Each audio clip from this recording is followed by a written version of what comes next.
Usisahau kusubscribe. Baada ya wengi kuamini kuwa mapigano kati ya Marekani pamoja na Iran yamepungua nguvu kufuatia makubaliano ya kusitisha mapigano, sasa tunaweza tukaita upepo ni kama umebadilika ghafla. Sijui upepo ulikuwa unaelekea kaskazini, sasa umegeukia mashariki baada ya rais wa Marekani Donald Trump kurusha vijembe, na amesema kwamba operations za kijeshi dhidi ya Iran zimeanza tena rasmi.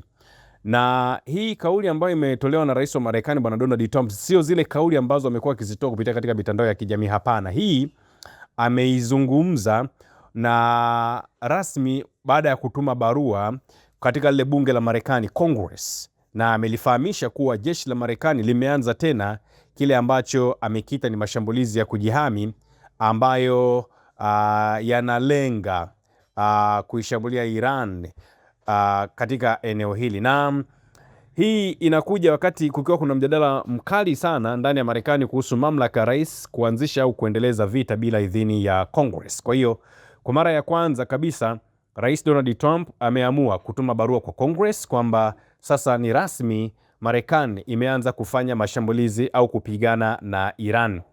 Kwenye barua ambayo iliandikwa Julai 10 na ikapelekwa leo kwa viongozi wa Congress, Trump amesisitiza kwamba hatua hii ni sehemu ya wajibu wake wa kulinda usalama wa raia pamoja na maslahi ya taifa hilo ndani na nje ya taifa la Marekani.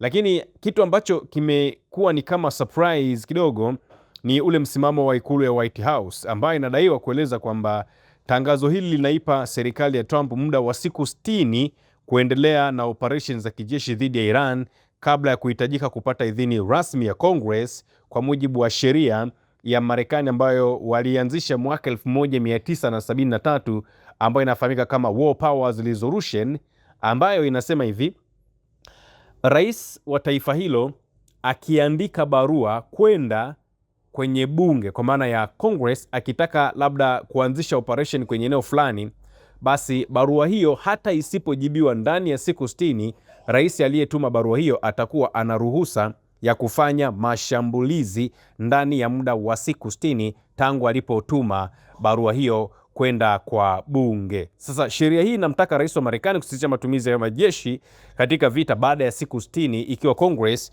haitatoa kibali cha kuendelea kwa mashambulizi. Kwa hiyo hii ni moja kati ya eneo jingine ambalo tunaliona ni kama limekaa kimtego sana. Rais wa Marekani bwana Donald Trump ameamua kutuma hiyo barua ili kupata hiyo idhini ya siku 60 za kufanya mashambulizi katika taifa la Iran.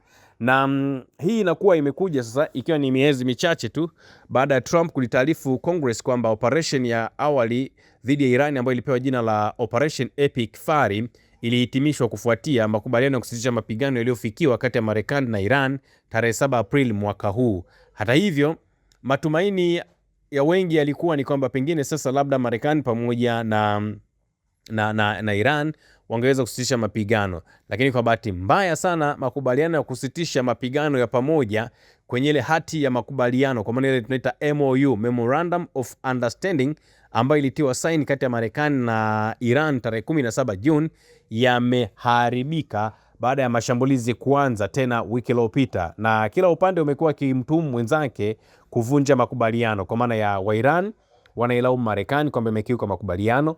Marekani na yenyewe likewise inailaumu Iran kwamba imekiuka makubaliano. Na Trump ametoa kauli nyingine ambayo pia na yenyewe imekuwa ni kauli fulani hivi tata ambayo ulimwengu pia unaifikiria. Amesema kwamba Marekani sasa inachukua udhibiti wa mlango bahari wa Hormuz. Ule mlango bahari ambao dunia nafikiri sasa hivi inaufahamu vizuri sana, Strait of Hormuz, ambao ni moja kati ya njia muhimu sana ambayo inapitisha mafuta ambayo yanatumika katika maeneo mbalimbali duniani.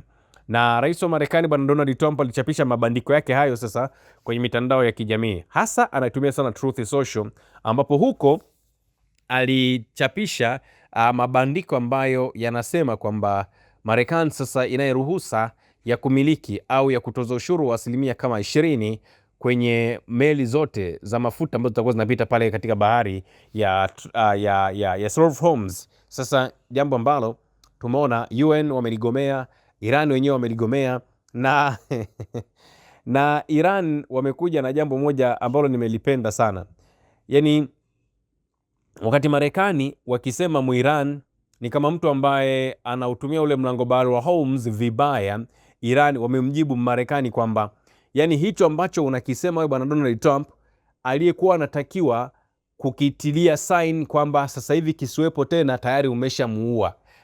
Amesema hivi, yani Iran wamesema kwamba mlango bahari wa Hormuz ni njia muhimu sana ambayo ipo kwenye hiyo ghuba ya Uajemi na bahari ya Oman, lakini wamesema kwamba mpango wa kuufunga mlango bahari wa Hormuz haukuibuka ghafla, bali uliandaliwa zaidi ya muongo mmoja uliopita chini ya maelezo ya kiongozi mkuu wa mapinduzi ya Kiislamu Ayatollah Said Ali Khamenei. Na kwa mujibu wa taarifa iliyotolewa na General anafahamika kama Yahya Rahim Safad, ambaye huyu ni mshauri wa kijeshi wa amiri jeshi mkuu wa Iran, anasema mpango huo uliandaliwa tokea mwaka 2011 baada ya kiongozi huyo kumpa maagizo ya kutengeneza mkakati mpana wa jinsi Iran ingedhibiti eneo hilo muhimu endapo kungetokea tishio kubwa la kijeshi. Yani sijui kama yani hapa inawezekana hamjanielewa. Iko hivi. Yani Marekani kupitia kwa Donald Trump wamesema hivi, tunataka kudhibiti ule mlango bahari wa Hormuz. Lakini changamoto ambayo wanakutana nayo ni kwamba unadhibiti vipi? Maana eneo ile kwenye geography kuna kitu kinaitwa Oxbow Lake. Ile Oxbow Lake huwa inakuwa ni kama yani ni kaziwa fulani ambako yani kamechomoza huko ndani, inakuwa ni kama mfumo fulani hivi wa kiwiko. Sasa eneo ambalo linapitisha meli kwa asilimia zaidi ya 80 ni eneo ambalo lipo upande wa Iran, na eneo ambapo meli hazipiti, yani eneo ambalo yani eneo ambalo lina kina kirefu ni eneo la Iran. Eneo ambalo lina kina kidogo cha maji ambako meli haziwezi kupita ni eneo la Oman. Ndio hiki ambacho sasa kinazungumzwa na hawa wa Iran. Yani wa Iran ni kama ni sasa na kusema hivi, yani ili tuweze kumaliza huu mgogoro ni lazima afufuke mtu ambaye mmemuua, yeye ndiye aje aseme jamani sasa tumekubaliana. Hii ndio kauli ambayo inazungumzwa na wa Iran. Kwa mujibu wa taarifa ambayo imetolewa, wanasema nini? Kinachotekelezwa leo ni sehemu ya mpango ule uliotengenezwa miaka 15 iliyopita kwa uangalifu na mtazamo wa mbali wa kiongozi ambaye amefariki. Na kwa mujibu wa taarifa ni kwamba anasema hivi, mpango huu ambao uliandaliwa 15 years ago ulikuwa ni mpango ambao uliandaliwa kwa kushirikiana na makamanda wa zamani na wa sasa wa jeshi la ulinzi wa mapinduzi ya Kiislamu IRGC, akiwemo Ali Fadaf, Brigadier General Amil Ali Hazadzadeh na aliyekuwa naibu kamanda IRGC Major General Hussein Salami. Kwa hiyo kwa kifupi ni kwamba mabibi na mabwana, kama mpango wa kuilinda Strait of Hormuz uliandaliwa na kiongozi wa mapinduzi ya Kiislamu wa Iran aliyefariki dunia tokea tarehe 28 mwezi wa pili, maana yake nini? Maana yake hapa ni ujumbe unaotumwa moja kwa moja kwa Marekani kwamba hakuna namna Irani itaenda kuacha kuzuia ule mlango bahari wa Hormuz, kwa sababu kwanza wanamwenzi kiongozi wao Ayatollah Ali Said Khamenei ambaye walimuua, na kama Marekani wanahitaji waweze kucontrol huo mlango bahari wa Hormuz, maana yake ni lazima Khamenei arudi. Na ukitazama kwenye timu ambayo iliandaa mpango huo ambao una kurasa 15 uliokuwa na mikakati ya kijeshi katika maeneo mbalimbali muhimu ikiwemo ghuba ya Uajemi, bahari ya Oman, bahari Nyekundu na bahari ya Mediterania. Kwa hiyo wakati wa uandaaji wa huo mpango ni kwamba wa Iran waliandaa mpango ambao umedhibiti maeneo yote nyeti yaliyopo pale Middle East, yaliyopo Mashariki ya Kati.